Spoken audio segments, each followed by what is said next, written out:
So I'm doing a rebuild here after a pretty bad crash. Got everything about done. I lost my camera, so I'm waiting to get that tomorrow from Amazon, of course. So in the meantime, since I have a day to wait, I decided I'm going to hydro dip the top of my frame. This is the piece I'm going to use. I figured I might as well do the side pieces too that go on the sides of the camera.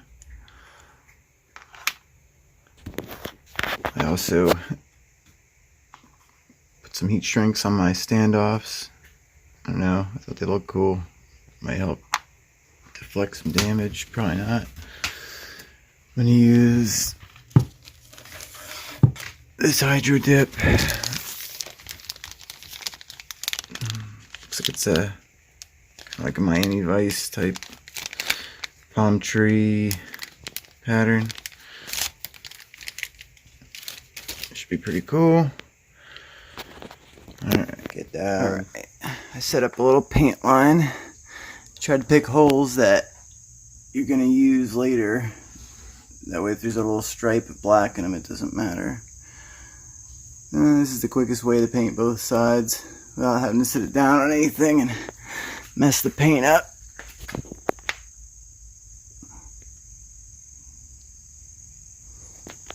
I'm just using flat white. It's going to be a lot better than dipping on top of the black, and it'll hold better.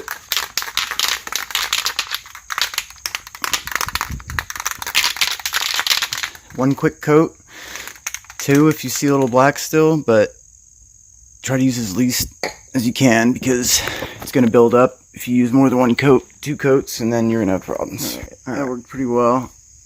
That's one coat. I'm thinking that'll probably be enough. I don't sand my pieces to prep them. I kind of just use a piece of denim, like cloth, just any rough cloth you have laying around, and just give it a good strong rub with it, and that actually preps it pretty good. All right. I usually let them dry for about 3 hours before I dip them. Let it get good and set. Okay, for the actual hydro dipping, you're going to need two stations here. You're going to need to set up a water station for the dipping.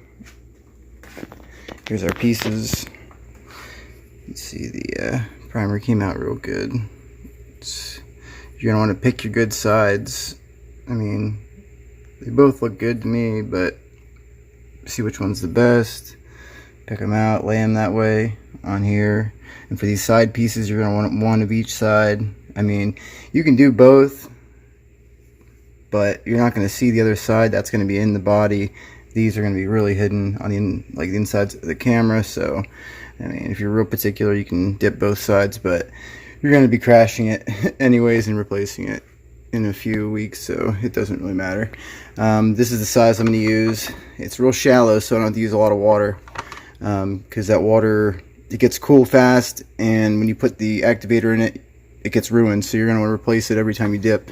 So with this, I don't have to use as much water. Some people might not like using one this shallow, because when you dip, you're going to have to push through the surface of the water and then kind of swish it around on the bottom, and that doesn't give you a lot of room. But I'd rather sacrifice the room and not have to fill a giant tote full of water. And then for the actual hydro films, you're going to need to make borders for them out of painter's tape. I use the thin blue painter's tape. You can use the thick stuff too if you want bigger borders, but I don't mind these. So what I do is I guessed the size of my top was going to be around the size of this blue paper, so I used that as a gauge for how big my piece was going to be for that, and I made it a little bit bigger around the edges to give myself a little extra. Make sure that that piece and that whole thing is going to fit in your tote that you're using. Otherwise, it's not going to work right. It needs to float freely on the surface of the water. And instead of making two small ones, I'm going to try to dip both of the side skirt things at once out of this single piece. I'll have to kind of rig up like a T-shaped thing to dip both on the one time, but see how that works. You're going to need to find something to use as like a handle to dip your pieces. I use a piece of this SureTac stuff and a clothespin. Put that on top, you know, stick this to your piece, clip it with the clothespin, you can use that to hold it and dip it. And then hopefully I'll be able to rig something up with that to dip the other two. You see what this stuff is like. It's real rubbery. It's kind of like window tint, like before you put it on. It's real weird, and if you smell it, it smells like Elmer's glue. I can smell it from here, and that's because it's like a whole mesh of glue is on top holding all the paint in place. And when you spray it with the activator, that Elmer's glue stuff melts and all the paint just sticks on top of the water, and then you're trying to push it, you know, on. So one side of it's shiny and the other side's like a dull glue look. Like you can see more of the glue on the other side. So when you put it in the water, you're going to want the shiny side down and the glue side up towards you, because this is the side that's going to actually be on the surface of your piece. And when you go to put it in the water, you're going to want to just kind of lift up the corner of these, peel it up, and then fold it like a taco so that you don't get an air bubble. And then put this center of the piece first down the surface of the water, upside down, and then just kind of let it float. And then we'll be ready to dip. So I'm heating the water up with the kettle I have here. You don't want it like piping hot, but you want it warm to the touch, so it's going to be easier to put hot water in and wait for it to cool than try to warm up water to the right temp and then it cool off right away. So I heat it up pretty warm and then put it in and wait. If it's a sunny day out, you can put water in it at any temp and just put it out in the sun until it's ready, and that's a good way to do it too. For my handle, for my piece, I use that piece of SureTac and the clothespin here, and I picked my good side to be here, and then I found a good place to stick this to right there. Put the pin on it and give it a little jiggle around, make sure it's not going to come off. That way you know that when you hold it in here at that angle and you go to dip it, it's not going to come off on you. You're going to have good control over it. You say to dip it at a 45-degree angle and push it in, but I don't know if I'll be able to do quite that much angle in such a shallow tub, but this should work just fine.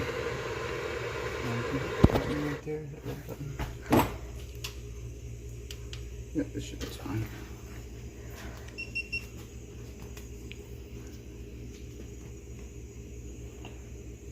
It's the hard part is not getting the air bubbles.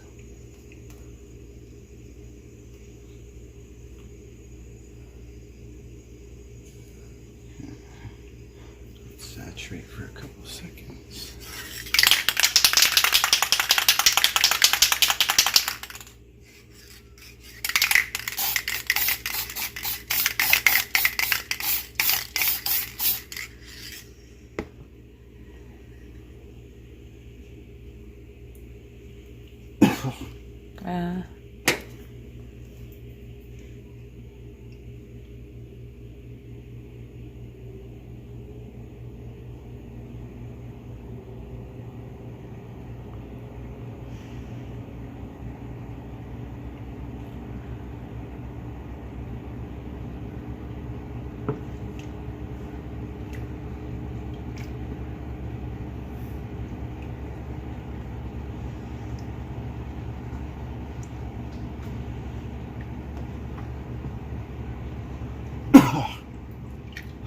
These fumes are pretty horrific.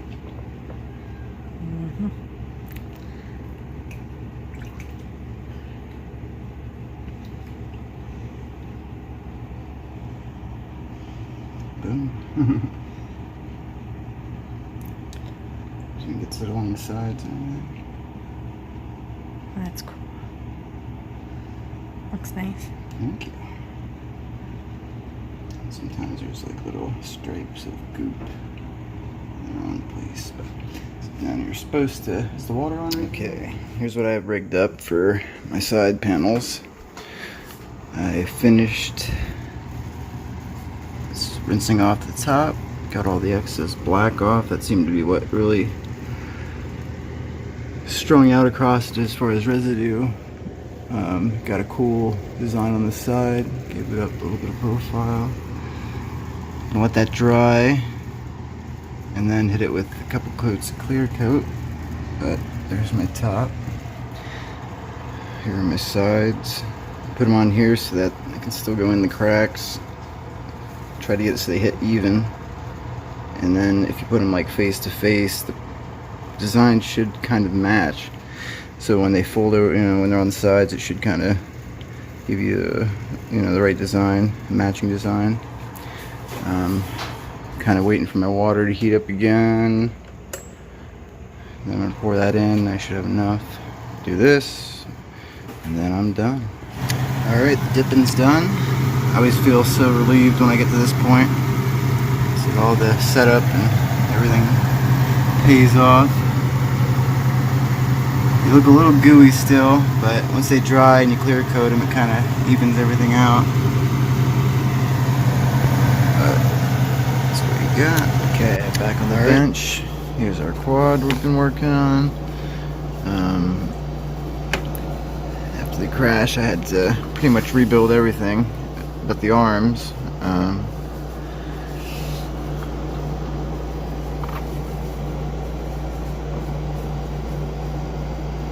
That's where the antenna wires come out.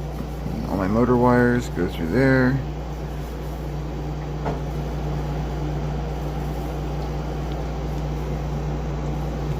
Up my receiver.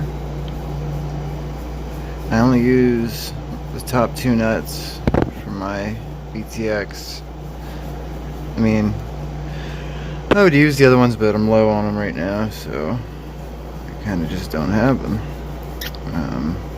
I was waiting on my camera because it got completely destroyed in my last crash, but I got this.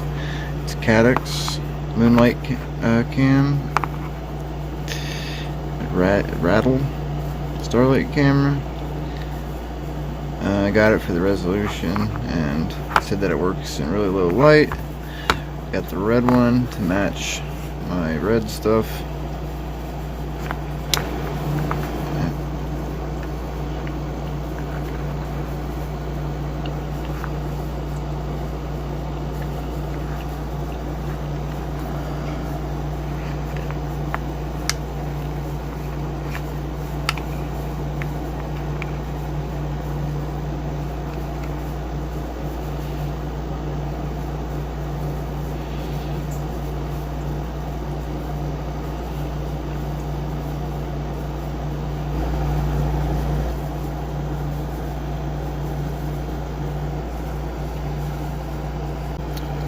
Okay, now that you got your pieces dipped, you want to take some gloss or satin clear coat, and you want to give 1 or 2 coats on your pieces.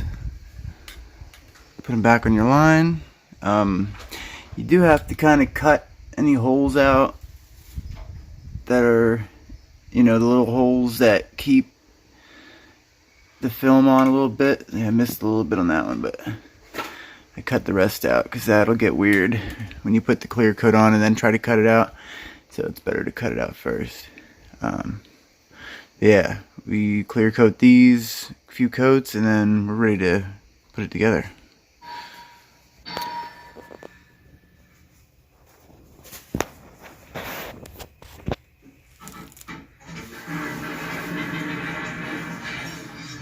The best part about this is most of it, like when you watch it, Right away! Ultron Force, assemble! Ultron!